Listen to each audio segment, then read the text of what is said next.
Okay, this is the Higher Computing Software Development Learning Outcome 3 lesson on Thursday the 12th of January 2012. It's all about functions that you would find inside Visual Basic that will probably come in handy in the coursework or in the final exam. So here's 6 useful functions. There are a few more which we'll cover in later lessons, but these ones are most useful for output formatting. So ucase, lcase, str, int, mid and len. And I'm going to go into them in more detail and show you an example of where they're used for each function. Now the uppercase or ucase function converts all characters within a variable or a value that's within quotes into uppercase, and use it like that. So ucase, doesn't matter about the capital U or capital C, Visual Basic will change that. And then inside the brackets, the variable name or the string within quotes that you want to convert to uppercase. Now you can use that in an if statement, or you can use it within a message box, or however you want to do it. So you can use it for output formatting or for comparisons, and it's particularly useful for reducing the number of comparisons you would have to perform on a string.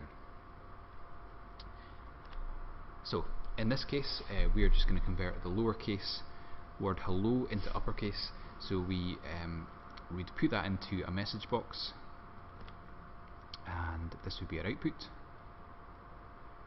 Fairly straightforward.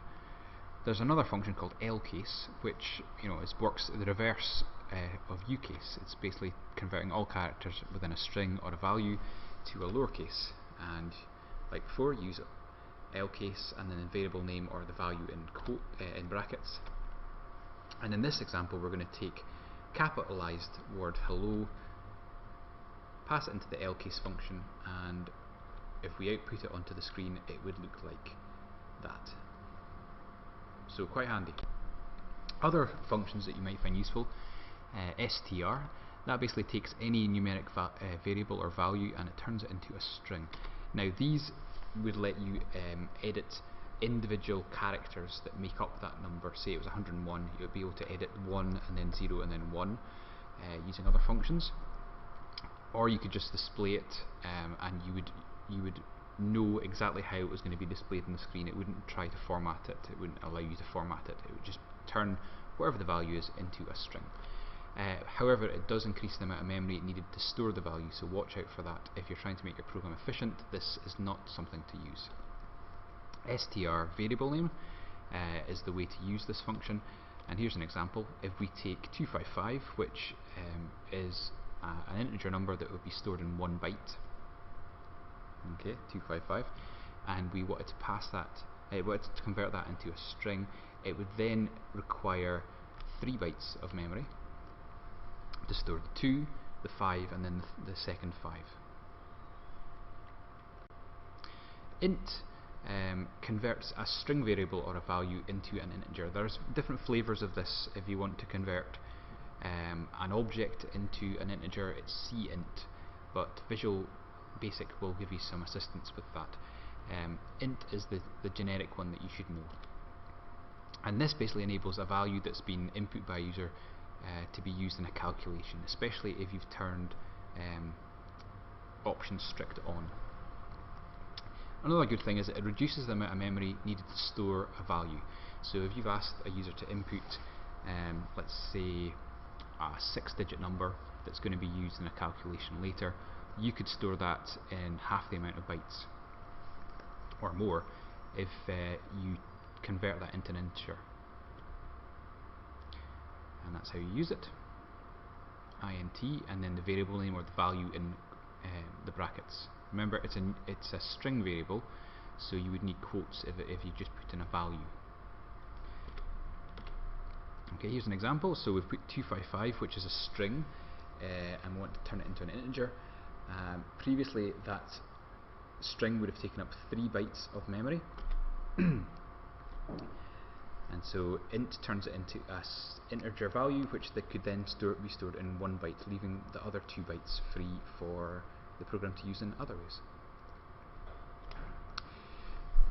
Our fourth function is mid, and mid extracts the substring of a string variable or value. It allows you to for example, ask for a user's full name and then go in and pick out their first name and their surname and store them separately. This is how you use it. So mid is the name of the function, and then in brackets there's three parameters. The first one's the variable name or the value, and remember that's a string. And the second one is an integer value, which is the start position. So that could be 1 up to the length of the string. And the third parameter is the length of the substring that you want to extract. So if it's 3 characters, you put a 3 in the length. If it's 5 characters, you put 5. That has to be an integer value as well. Here's an example. We pass in the string value hello in capital letters, and we want to take a substring from position 2, which is E, and we want to take 3 characters from that point. So that would take out ELL.